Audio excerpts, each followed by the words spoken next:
Hi everyone, मी निकिता. तर मी आज तुम्हाला जे काही बेसिक प्रोडक्ट्स वापरते माझ्या स्किनसाठी त्या प्रोडक्टबद्दल सांगणार आहे. म्हणजे पहिल्यापासून मी असं स्किन केअर वगैरे खूप काही करत नाही. तर स्किन केअर आपण काही बॉडी लोशन किंवा फेस वॉश एवढंच केलं. याच्या व्यतिरिक्त मी माझ्या स्किन बघितली असेल तुम्ही, माझ्या स्किनवर कधीच पिंपल येत नाही किंवा कुठलाच प्रॉब्लेम मला स्किनसाठी कधी आलेला नाही. फक्त मला एकच प्रॉब्लेम होता. पहिली माझी स्किन खूप ड्राय आहे आणि दुसरी गोष्ट अनइवन स्पॉट्स माझ्या स्किनवर येत असतात. मे बी बॉडीमध्ये कॅल्शियम किंवा काही प्रॉब्लेम आला असेल कमी जास्त, त्यामुळे ते स्किनवरती दिसतं थोडेफार पांढरे डाग किंवा ह्या गोष्टी. यामुळे मी फक्त फेस वॉश वगैरे वापरायला चालू केलं होतं.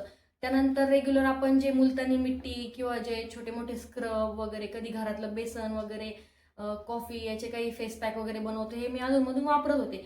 पण मी असं रुटीन टाईप कधी स्किन केअर वगैरे कधीच केलेलं नाही. त्यानंतर जेव्हा मी प्रेग्नंट होते त्याच्या आधी मी थोडं थोडं स्किन केअर करायला चालू केलं होतं.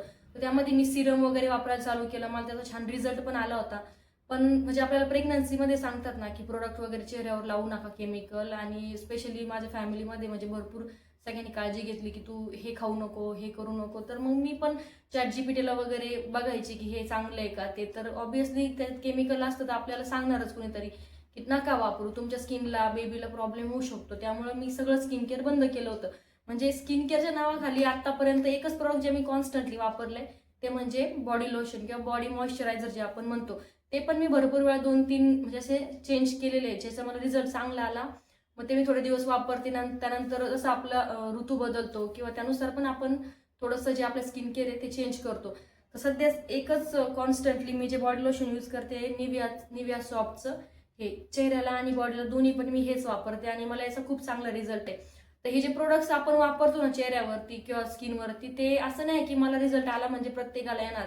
तर मे बी तुमच्या स्किनला ज्याचा चांगला रिझल्ट येतोय तुम्ही कंटिन्यू वापरा. तर मार्केटमध्ये कसं आहे की नवीन नवीन इन्फ्लुएन्सर असतील किंवा जे नवीन नवीन प्रोडक्ट आहेत त्यांची ऍड केली जाते, सेलिब्रिटी असेल, आणि खूप जास्त ऍड केली जाते. त्यानंतर आपल्याला वाटतं चला घेऊया, आणि मग त्यानंतर आपल्याला रिझल्ट भेटत नाही. सध्या तरी डिलिव्हरी नंतर मी केसांसाठी 2-3 प्रोडक्ट घेतले, कारण डिलिव्हरी नंतर बऱ्याचदा आपले केस गळतात. अजून पण माझे केस पूर्ण रिपेअर झालेले नाही, गळतातच आहे. त्यानंतर मी एवढे प्रोडक्ट यूज केले ना की 2-3 वेळा मी असं चांगले चांगले महागाचे प्रोडक्ट घेतले, पण माझ्या केसांना त्याचा काहीच उपयोग झाला नाही. त्यामुळे मी सध्या बंद केले. स्पेशली केसांसाठी तर मी वेगळी कुठलीच काही प्रोडक्ट किंवा ट्रीटमेंट घेत नाहीये. कारण ऑब्व्हियसली मला माहितीये आता थोड्या दिवसानंतर हळूहळू हेअरफॉल कमी होईल. त्यानंतर बघूया, एखादं चांगलं प्रोडक्ट भेटलं तर त्याचं पण मी रिव्ह्यू वगैरे तुमच्यासोबत शेअर करील. पण सध्या तरी मी केसांसाठी फारसं काही करत नाहीये. सिंपल आपण जे घरचं सिंपल हेअर वॉश किंवा जो आपण रेग्युलर शॅम्पू वापरतो तोच मी महिन्यातून एकदाच वापरते. खूप जास्त शॅम्पू वगैरे पण वापरत नाहीये आणि कुठलं प्रोडक्ट पण वापरत नाही. जे आपलं घरी पॅराशूटचं ऑइल वगैरे असतं सध्या तरी मी तेच वापरते.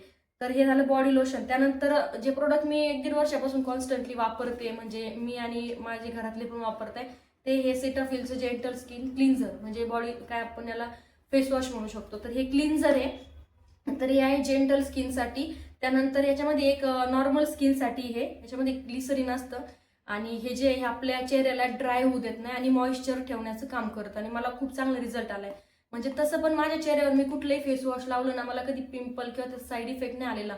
पण ऑब्व्हियसली आपल्या स्किनला जर आपण चांगलं प्रोडक्ट वापरलं तर आतून त्याला चांगला फायदा होणार आहे, जरी आपल्याला बाहेरून दिसत नसेल खूप. कारण मला पिंपल वगैरे येत नाही, त्यामुळे मी कुठलंही प्रोडक्ट वापरलं ना की मला असं क्विक रिझल्ट दिसत नाही, हा याने खूप चांगला रिझल्ट आला किंवा याने नाही आला. त्यामुळं ऑब्व्हियसली तुम्ही जे चांगलं वापरलं तर चांगलाच फायदा होणार आहे. त्यानंतर याच्यामध्ये एक ऑइलीचं पण येतं, ते थोडंसं याच्यापेक्षा महाग पडतं. पण तुमची स्किन जर ऑइली असेल, पिंपल वगैरे येत असेल, तर तुम्ही सीटाफिलचं ऑइलीवालं क्लिन्झर वापरू शकता. त्यानंतर सकाळी सकाळी मी पहिलं काम करते चेहरा धुण्याचं. बाकीचं स्किन केअर रुटीन होईल नाही होईल त्याची गॅरंटी नसते, पण शक्यतो उठल्या उठल्या आपल्याला पॉसिबल झालं तर चेहरा धुतला ना तर खूप चांगला रिझल्ट येतो. त्यानंतर मी वापरते आंघोळ वगैरे झाल्यानंतर मी वापरते गार्नियरचं व्हिटॅमिन सीचं बूस्टर सिरम. तर हे मी आता वापरायला लागले. मी सांगितलं ना की आधी मी खूप दिवस सिरम वगैरे वापरायचं बंद केलं होतं.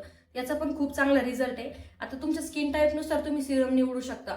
जर तुमची स्किनला खूप जास्त पिंपल येत आहे किंवा तुमची स्किन ऑइली आहे, त्या टाईपनुसार तुम्ही तुमचं सिरम चूज करू शकता. सध्या माझी स्किनला काही तसा काही प्रॉब्लेम नाही, फक्त अनइवन स्पॉट आहे किंवा थोडंसं स्किन ब्राईटनेससाठी वगैरे, आपण लाईटनिंगसाठी तर मी हे वापरते. तर तुमच्या स्किनला जर माझ्यासारखं काही प्रॉब्लेम नसेल किंवा पिंपल वगैरे कधी येत नसेल तर तुम्ही हे ट्राय करू शकता. त्यानंतर मी वापरते मॉइश्चरायझर, जे आपण सिरम वगैरे लावल्यानंतर आपण लावू शकतो मॉइश्चरायझर. त्यानंतर तिसरी स्टेप आहे, म्हणजे या 3 स्टेप जर तुम्ही तुमच्या स्किनसाठी केल्या ना रोज सकाळी, तुम्ही घरात आहे किंवा घराबाहेर आहे काही फरक नाही पडत. म्हणजे आपण काही काही म्हणतात की घरात येतं कशाला तुम्ही सनस्क्रीन लावताय, पण तुम्ही जर या 3 स्टेप रोज केल्या, म्हणजे पहिलं म्हणजे चेहरा धुतल्यानंतर म्हणजे आपण जे फेस वॉश वगैरे वापरतो ते तुम्हाला तुमच्या स्किनला चांगलं वाटत असेल ते फेस वॉश वापरा. त्यानंतर दुसरं आहे सिरम नंतर आहे मॉइश्चरायझर आणि त्यानंतर सनस्क्रीन. तर सध्या मी हे डॉक्टर शीचं जे सनस्क्रीन आहे ते वापरते, सिरामाइड आणि व्हिटॅमिन सी सनस्क्रीन SPF 50. याची प्राइस पण खूप कमी आहे आणि याचा रिझल्ट पण खूप चांगला आहे. म्हणजे मी ChatGPT सोबत डिस्कस करून माझ्या स्किन टाईपनुसार हे निवडलं होतं. त्यांनी मला 4-5 सजेस्ट केले होते. त्यानंतर मी जे बाकीचे प्रोडक्ट वापरते ना ते पण मी त्यासोबत शेअर केले की मी हे प्रोडक्ट वापरते, त्यानुसार मी कुठलं सनस्क्रीन वापरू. म्हणजे सगळ्यात पहिल्यांदा जे मी स्किन केअर करते फेस वॉश, त्यानंतर सिरम नंतर मॉइश्चरायझर आणि त्यानंतर त्यांनी मला हे सजेस्ट केलं. याचा मला खूप चांगला रिझल्ट भेटतोय. तर या 3 गोष्टी मी सकाळी सकाळी म्हणजे करतेच. एखाद दिवशी मिस होत असेल पण मी सकाळी तोंड वगैरे धुतल्यानंतर ट्राय करते की एक 5 मिनिटं स्वतःसाठी देऊन या 3 गोष्टी आपण जे फेसवर लावलं ना याचा खूप चांगला रिझल्ट येतो. आणि संध्याकाळी झोपताना फक्त सनस्क्रीन आपल्याला लावायची नाही, बाकी आपण मॉइश्चरायझर आणि सिरम लावू शकतो. तर हे 2 वेळा मी स्किन केअर करते. याच्या व्यतिरिक्त जर सध्या स्किन केअर करायला तेवढा माझ्याकडे टाइम नाही बेबीमुळं. त्यानंतर हे जे लिप बाम आहे डॉट अँड कीचं स्ट्रॉबेरीवालं लिप बाम आहे, याचा पण खूप छान रिझल्ट आहे. हे जर तुम्ही दिवसातून 2-3 वेळा लावलं त्यांनी पण तुमचे होठ जे आहे ते खूप छान म्हणजे स्मूथ वगैरे होतात. यासोबतच मी म्हणजे बरेचसे दिवस झाले मी साबण वगैरे वापरायचं बंद केलंय, कारण मला साबणीने अजून स्किन ड्राय होत होती. त्यानंतर मी 1-2 वेळा म्हणजे जे वेगवेगळे जे बॉडी वॉश ना ते वापरून बघितले. त्यानंतर मला त्याचा एवढा रिझल्ट चांगला नाही भेटला, म्हणून मी जे म्हणजे सध्या माझे हस्बंड जे वापरतात तेच मी वापरायला चालू केलं आणि त्याचा मला छान रिझल्ट भेटला. तर हे डवचं जे नरिशिंग बॉडी वॉश आहे ना याचा पण एक रिझल्ट खूप छान आहे आणि हे मी सध्या वापरते. तर ते मी डेली एकदा सकाळी आंघोळ करताना वापरते. त्यानंतर फेस वॉश तर मी तुमच्यासोबत शेअर केलं. त्यानंतर एक आठवड्यातून एकदा एक स्किन केअर म्हणजे मुलतानी मिट्टी वगैरे हे तर मी लावत असते जसं मला वेळ भेटेल. त्यानंतर मी मागं एक प्रोडक्ट घेतलं होतं ते मी गावाला विसरले, ते उपटनचं एक फेसचं हे होतं, फेस पॅक म्हणू शकतो आपण त्याला.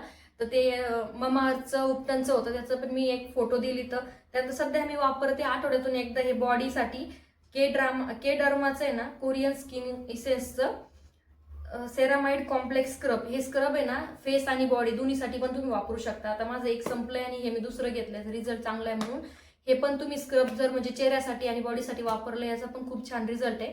हे सगळे प्रोडक्टचे आहे ना याची लिंक आणि मी सगळे डिटेल्स तुम्हाला देईल. यामुळे तुम्ही म्हणजे तुमचं जर स्किन टाईप माझ्यासारखा असेल तर तुम्ही ट्राय करू शकता. तर यासोबतच सध्या एक प्रोडक्ट मी माझ्या स्किन रुटीनमध्ये ऍड केलंय, म्हणजे स्किनसाठी नाही आहे, एक बी बॉडी वाईजचं हे फूडसाठी बघा, ज्यांचे टाचा वगैरे म्हणजे थोडंसं त्यांना प्रॉब्लेम आहे, थोडंसं ड्राय आहे, थोडंसं उलतात, तर तुम्ही हे प्रोडक्ट वापरून बघा. याचा मला खूप छान रिझल्ट भेटलाय. म्हणजे मला हे रेग्युलर वापरायला जमत नाहीये, तुम्ही जर हे 2 टाइम जरी वापरलं तुम्हाला खूप छान रिझल्ट भेटेल. तर हे सगळ्या प्रोडक्ट सोबत सध्या याच्या व्यतिरिक्त मी म्हणजे रोज वॉटर असेल किंवा मी तुम्हाला सांगितलं वेगवेगळे घरी जे फेस पॅक वगैरे आपण बनवतो, तर तुम्हाला वेळ भेटला तुम्ही ट्राय करा. यासोबतच एक गोष्ट मी अजून म्हणजे करते, सध्या माझ्याच्याने म्हणजे ते पॉसिबल होत नाही सकाळी सकाळी एवढं सगळं स्किन केअर. पण जर आता म्हणजे माझ्या धीराचं लग्न होतं तर मी गावाला गेले होते आणि 2 महिने मी सलग सकाळी उठल्यानंतर बर्फ वगैरे चेहऱ्याला लावत होते, तर मला खूप छान रिझल्ट भेटला होता. आणि मी म्हणजे आता ट्राय करते की पुन्हा आता सुरू करेन. ते एवढा सगळा वेळ भेटत नाही की स्किन केअर वगैरे प्रॉपर डेली करायला, पण एवढं जरी तुम्ही बेसिक केलं ना की आठवड्यातून एखादं स्क्रब किंवा चांगलं बॉडी वॉश, त्यानंतर एखादं चांगलं लिप बाम आणि तुमचं बॉडी लोशन किंवा फेस वॉश, एक 5-6 प्रोडक्ट सिलेक्ट करा ज्याचा तुमच्या बॉडीवर खूप चांगला रिझल्ट आहे. आणि असं नाही की नवीन प्रोडक्ट मार्केटमध्ये आलं तुमच्या मैत्रिणीने किंवा कोणीतरी तुम्हाला सजेस्ट केलं की ते लगेच वापरून बघा. ज्या प्रोडक्ट ते तुम्ही खूप 4 वर्षापासून वापरताय आणि तुम्हाला जर त्याचा खूप छान रिझल्ट आहे तर तेच कंटिन्यू करा. कारण मी खूप वेळा मार्केटमध्ये आले नवीन प्रोडक्ट ट्राय करून बघितले पण त्याचा काही फायदा नाही आहे. ते आपल्यालाच वाटतं हा हे प्रोडक्ट महाग आहे, किती लोकांनी याची ऍड केली आहे, मग बघू वापरून बघू. पण अक्षरशः मी काही इतके चांगले प्रोडक्ट म्हणजे टाकून दिलेत किंवा त्याचा काही उपयोगच नाही आपल्या स्किनसाठी. आणि केसांसाठी तर अजिबात रिस्क घेऊ नका. सो केसांसाठी तर मी एक खूप चांगलं प्रोडक्ट सर्च करते, मला भेटलं की ते मी नक्कीच व्हिडिओमध्ये शेअर करेल. तर हे होतं माझं रुटीन. याच्या व्यतिरिक्त जर मी काही पुढे जाऊन स्टार्ट केलं अजून तर ते मी तुमच्यासोबत नक्की शेअर करेल. जर म्हणजे तुमच्या घरी तुम्हाला खूप काम आहे किंवा लहान बाळ आहे किंवा काही असू दे, तुम्ही थोडा वेळ काढून स्वतःची जर काळजी घेतली ना तर तुम्हालाही छान वाटतं. म्हणजे मलाही आता मी माझ्या सिच्युएशनमध्ये की मलाही तेवढा वेळ नाही स्किन केअर वगैरे खूप काही करायला, जितकं माझ्याच्याने पॉसिबल होते तितकं मी करते. सो प्लीज स्वतःसाठी एवढं करा ज्याने तुमची स्किन पण चांगली होईल आणि तुमचं तुम्हालाही फ्रेश वाटेल, छान वाटेल. तो व्हिडिओ आवडला असेल तर कमेंटमध्ये नक्की सांगा. चॅनलला सबस्क्राईब